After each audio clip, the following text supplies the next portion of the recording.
Sa number 9, masobra sa 160 ka mga PNP personnel sa Negros Ginpromote.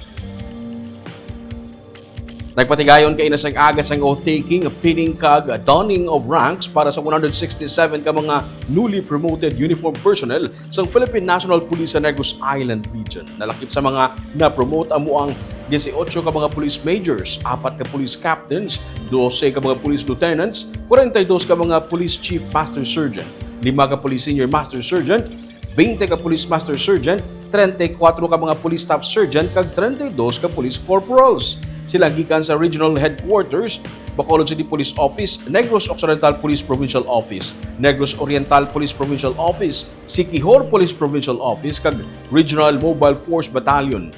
Nagapahanumdum si Police Brigadier General Romano Cardino, Regional Director ng PNP-NIR, upod sa promotion ang dugang responsibilidad sa komunidad. Ginpatigay ng aktibidad sa Camp Alfredo Montalibano Sr. sa Barangay Estefania sa Bacolod City.